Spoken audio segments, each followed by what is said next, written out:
Hello, this is Jean-Éric Ernault for CGS-TV. Today we're going to talk about the Peanuts movie that's coming out on November 6th with the team from Blue Sky. So why don't you begin by introducing yourself? Okay, I'm Karen Monchine. I'm the camera and staging senior technical lead. Awesome. Hi, I'm Nikki Tomeno. I'm the lead materials technical director on Peanuts. Hi, I'm Sabine Heller, and I was the rigging show lead on Peanuts and character development supervisor.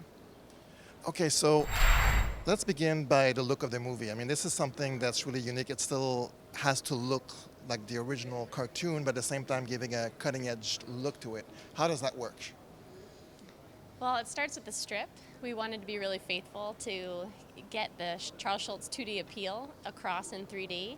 And as we found in every department, we had to do a lot of different steps to maintain that classic 2D appeal. So on the camera side, we found there was only certain lenses we could use to shoot the characters. And even character movement had to be limited. We had to have a very precise shooting style to maintain that great 2D appeal. Yeah, in rigging, basically, we had to turn our pipeline completely upside down because those were challenges that we never had faced. It was really, rigging is basically putting in like a skeleton into a character so that you basically have something that the animator can move. But in this case, it was not like physically based. You really had to do it very differently to stay true to Charles Schulz's artwork. On the rendering side, I'll have to say that Steve would often have us do what was called a squint test, where we would squint our eyes, and if we felt all of that texture, that was too much. So it was this really delicate balance that we had to play with the subtle textures and whatnot. So the movie also has like a certain 2D look, I guess, which has to respect. How do you manage that in a 3D environment? That sounds like impossible. It's interesting because, at the very beginning, everybody thought, oh, it's going to be so easy, it looks so simple, the design is already figured out. Well, it just didn't turn out that way because when we look close at it, it's much harder to do something so simple and really, because, with a brush or a pen, you can do whatever you want, you're free. But in 3D, you're actually not. You have to, follow certain things, and a computer can do certain things very well. For example, being completely precise with exact spheres and circles and completely straight lines. But Charles Schulz's artwork is actually not that at all. It is like a handwork, he's drawing it. So you see his little jitter, with his hand. And this is something we also wanted to put into our work. But the interesting thing is to have the computer actually be like that and being able to support that, basically work against what the computer does really well. From your perspective, you're in charge of rigging. How do you do a 2D rig with a 3D? It sounds weird.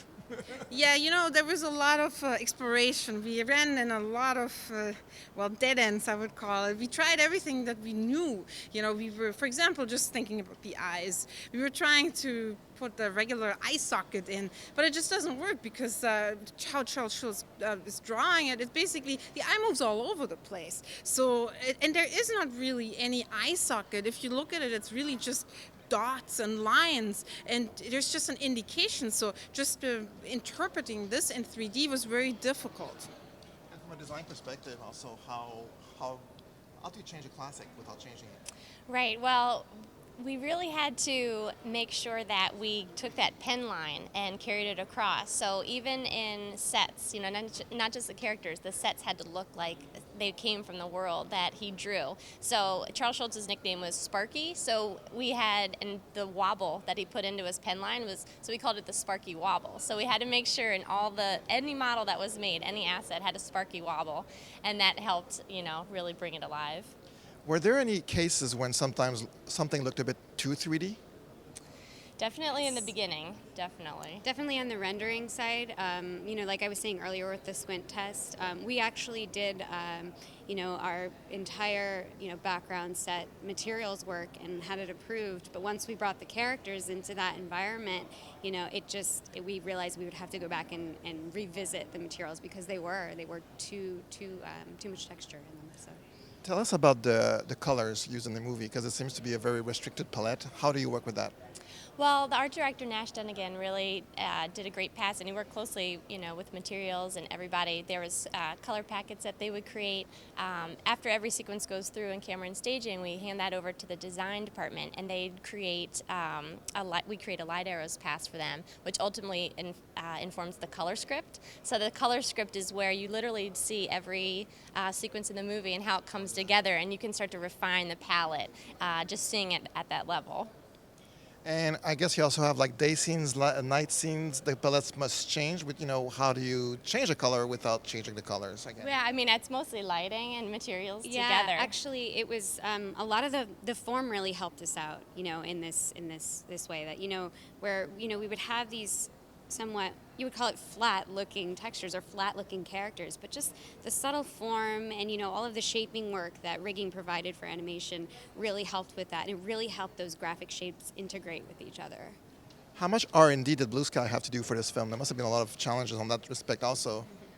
Yes, there was a lot of R&D we had to do. I mean, we also used a lot actually out of the box from Maya, but we had to develop certain things that just because we had never done something like that before. So there was from actually having different meshes that were separated, basically render continuously, to having our technology for the face, so that you would have the smile could ride on the surface of the face. Those are all things we had to develop. But what's interesting too, we actually worked close with Autodesk to develop they already had a shrink wrap in their previous program, but we worked with them, and now they actually made it available into Maya as well. So that's kind of what we did. That's amazing. It's really incredible, all of the innovative work that came out of this. This is technology that not only our studio can use, but other studios can use from here on out. It's pretty exciting. Is there a moment in the movie when it comes out that you're going to be you will want to show your friends and say, "Hey, I did that"? Is there a specific moment in the movie for each of you that you would say, "This is my moment"?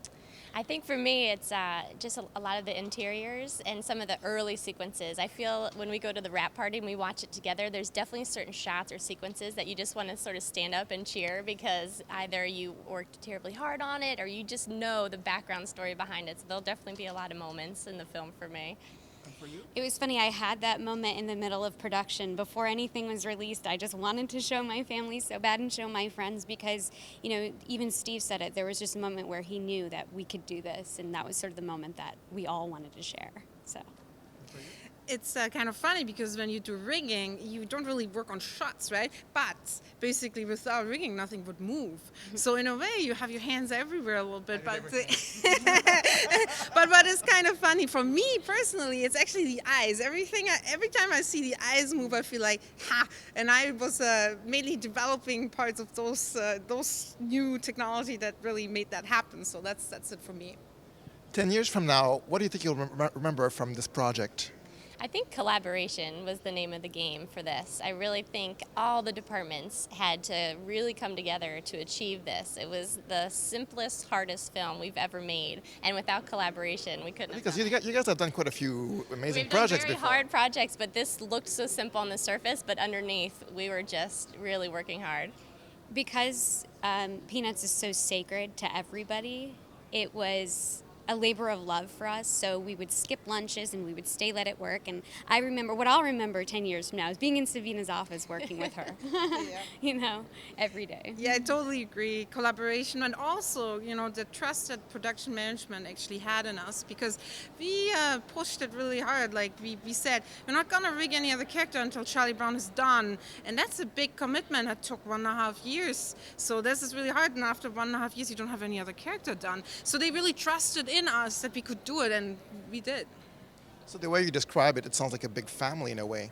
Gosh, yeah. I mean, definitely. We've always been a tight family, Blue Sky. People, who, move on to different companies and come back have said that at Blue Sky, there's that family feeling that is so rare, and we all know it's rare, so. Sounds awesome. So this is Jean-Eric Ernault, the Peanuts movie team here from Blue Sky. Amazing people, and we really look forward to see what's coming up next.